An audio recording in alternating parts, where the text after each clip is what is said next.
Salam sejahtera, terima kasih karena bersama dengan saya di Nazlin Unity Channel. Di saat Muhyiddin dan parti bersatu dalam keadaan begitu panik, ada netizen atau penganalisis politik kata Muhyiddin Yassin kini telah mula panik bersama parti bersatu selepas disiasat ucapan seakan-akan menghina dan memperlekeh keputusan yang di Pertuan Agong dahulu melantik Anwar Ibrahim jadi Perdana Menteri. Apa yang berlaku pula terhadap Wan Saiful yang sudah lama kita lupa. Wan Saiful yang telah didakwa berkait dengan program Jana Wibawa kini pula dalam bahaya. Wah, manakan tidak banyak pendedahan-pendedahan di mahkamah yang mengejutkan kita semua. Sekarang ini parti bersatu Muhyiddin Yassin dan kawan-kawannya sibuk mempertahankan diri berkait dengan ucapan Muhyiddin. Tapi mereka lupa pula untuk menyokong Wan Saiful. Sekarang ini seakan-akan Wan Saiful bergerak sendirian. Tak apalah. Yang kita nak tahu apa yang berlaku pendedahan yang menarik di mahkamah. Mahkamah telah pun diberitahu oleh saksi bahawa ada transaksi kemasukan wang 49,000 ke akaun peribadi Wan Saiful. Wah, ini memang paling susah lah. Kamu ingat lagi tentang Najib Tun Razak ketika dipenjarakan dalam perbicaraan SRC Internasional yang menyebabkan Najib Tun Razak sukar dilepaskan atau sukar untuk menjawab yang menyebabkan puncak utama Najib dipenjarakan kerana berlaku transaksi kemasukan uang secara direct ke akaun Najib. Ke akaun Najib itu yang paling susah. Kalau masuk akaun-akaun lain mungkin boleh lepas.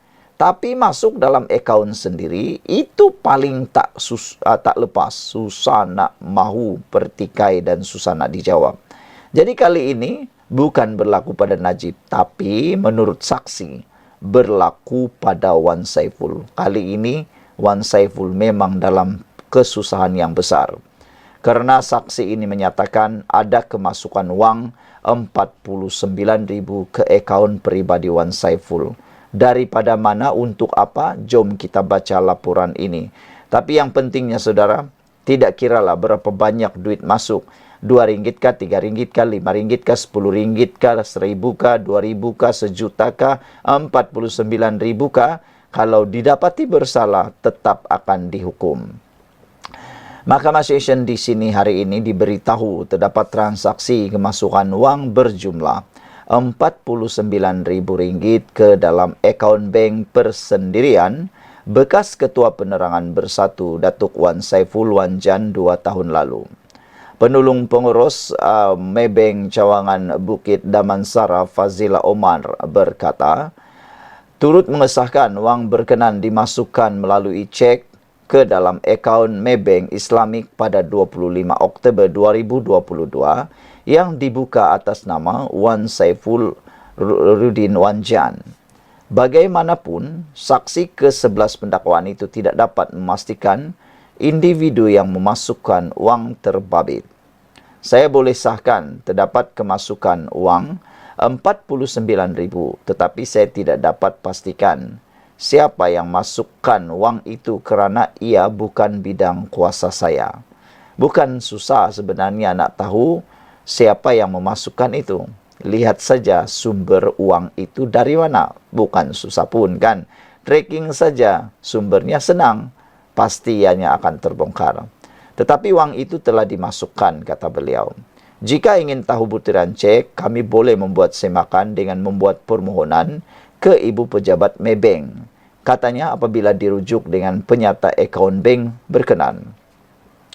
Fazila berkata, demikian ketika pemeriksaan utama oleh Timbalan Pendakwa Raya Siti Amira Muhammad Ali pada perbicaraan kes Wan Saiful yang berdepan 18 pertuduhan penggubahan wang haram dan 2 pertuduhan rasuah berhubung projek Jana Wibawa.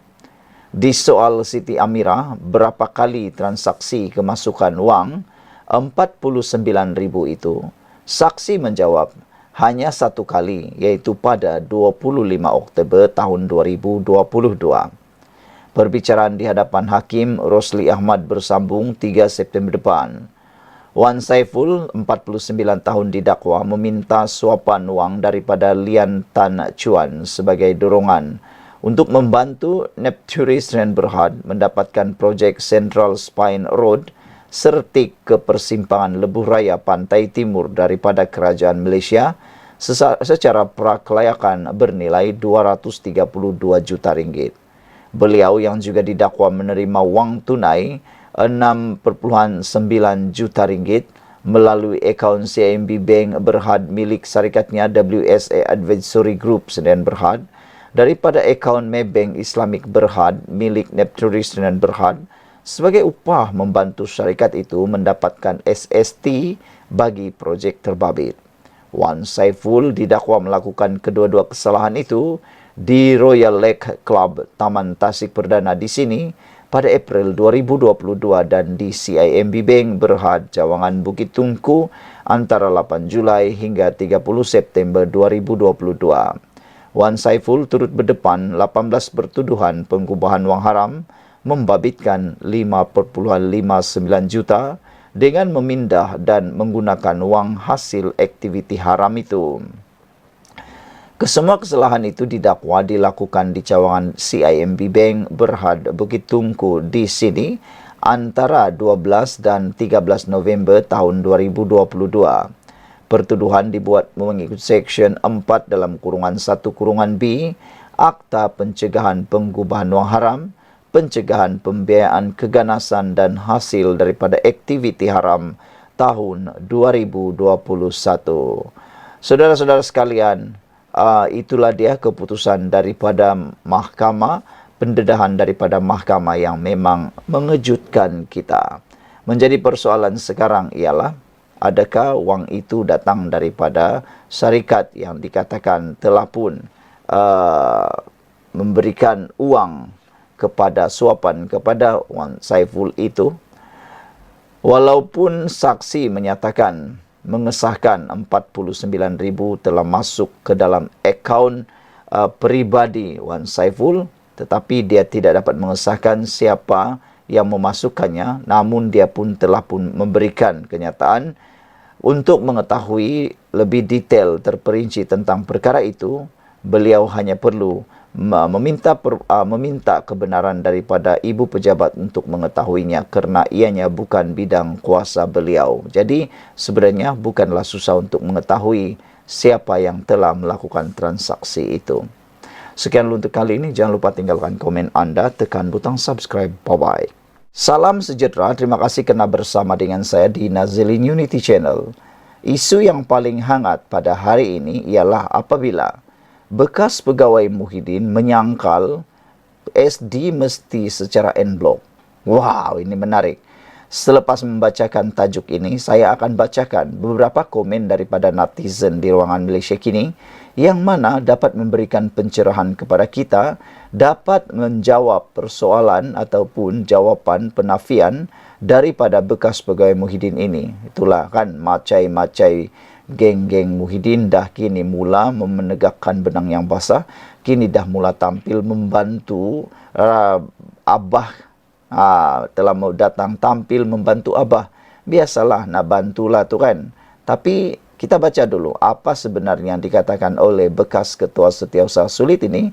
Baru kita baca komen daripada netizen untuk memberikan anda pemahaman. Jangan skip video ini. Dengar sampai habis supaya anda faham. Rupa-rupanya bekas Ketua Setiausaha Sulit Perdana Menteri Malaysia ini juga telah melakukan kekhilafan. Bekas Ketua Setiausaha Sulit Perdana Menteri Malaysia yang ke-8 Muhyiddin Yassin iaitu Marzuki Muhammad menyangkal dakwaan kononnya bahawa 10 akuan berkanun SD Ahli Parlimen BN yang dikemukakan oleh Muhyiddin kepada Istana Negara pada 21 November 2022 adalah tidak sah. Itu ikut kemauan kamu, kata netizen. Kalau ikut kemauan kamu, memanglah semuanya pun tak salah. Lompat parti pun tak salah. Apa pun tak salah. Tapi, kalau ikut Perlembagaan Malaysia, itu dah salah.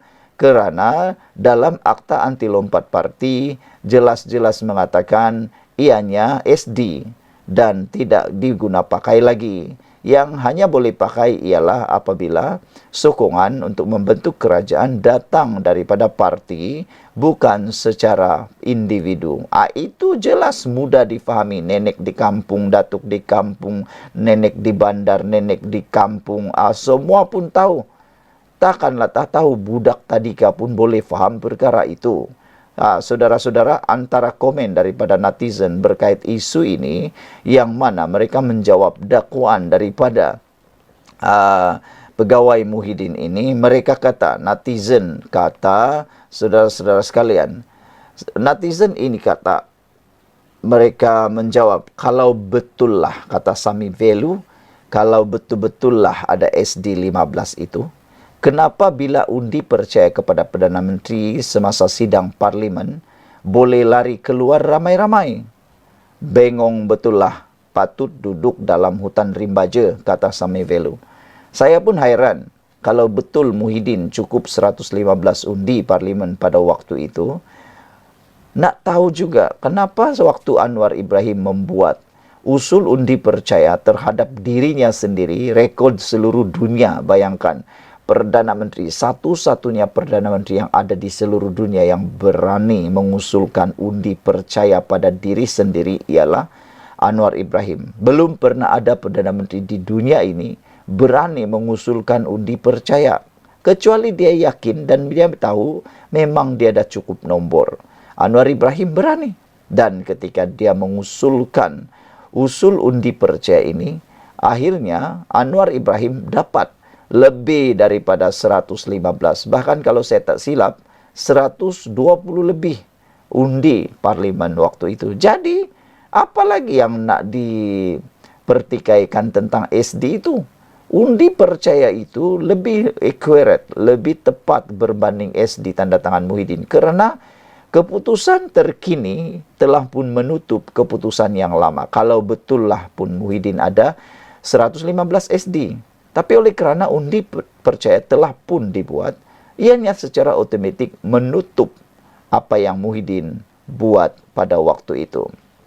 Red Parrot 2782 juga kata, bagaimana pula dikatakan ada ahli parlimen yang menarik semula SD dan ada juga MP yang tanda tangan SD menyokong kedua-dua belah pihak.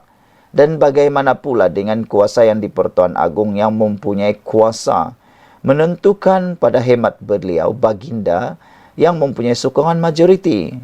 Common lah, move on lah. Lawan pada PRU 16. Jangan kemeruk jawatan, dinasihati kepada Muhyiddin Yassin. Netizen ini kata, cepatlah, move on lah. Tak payah lagi ungkit sini sana. Tak payah lagi nak ungkit sampai bila kamu ungkit pun tiada berguna. Bahkan apabila kamu ungkit, itu bukan menguntungkan kamu, tapi akan lebih merugikan kamu, kerana rakyat sudah pandai menilai. Rakyat sekarang bukan lagi rakyat yang bodoh-bodoh, yang hanya dengar, telan dan kenyang. Mereka sekarang ini dengar dan tak percaya. Ramai yang dengar dan tak percaya. Jadi lebih baiklah Parti Bersatu move on. Khususnya Muhyiddin Yassin bersama dengan penyokong-penyokongnya, move on lah. Jangan lagi ungkit, berhenti ungkit tentang lantikan Perdana Menteri itu. Jangan kemeruk jawatan, tunggu kalau ada rezeki nanti jadilah Perdana Menteri, kata netizen. EKJ juga jawab, jadi kamu nak buat macam mana? Ini pernyataan yang terang-terang mempertikai keputusan yang di Pertuan Agong lepas. Ada yang netizen kata, kalau beginilah sikap Parti Bersatu terus mempertikai, alang-alang haramkan saja Parti Bersatu, kata mereka. Saya pun tak tahulah kalau itu benar-benar berlaku, susahlah Parti Bersatu dan susahlah Muhyiddin. Kerana tindakan mereka ini seakan-akan sebenarnya terus mempertikai keputusan yang di Pertuan Agong. Kalau betullah Muhyiddin itu ada sokongan kuat dan memang layak Muhyiddin jadi Perdana Menteri, kenapa Perdana Menteri ke-10 boleh lepas dan menang besar masa undi percaya? Mana ahli-ahli parlimen yang menyokong Muhyiddin? Itu yang menjadi persoalan sampai sekarang kita tertanya-tanya. Dua pertanyaan besar. Pertama, siapa ahli parlimen yang menyokong Muhyiddin 10 daripada BN UMNO itu? Dan kenapa mereka kecut macam tikus kena lada waktu undi percaya di parlimen? Kenapa mereka tidak sokong Muhyiddin? Tiba-tiba hilang begitu saja. Gaib begitu saja.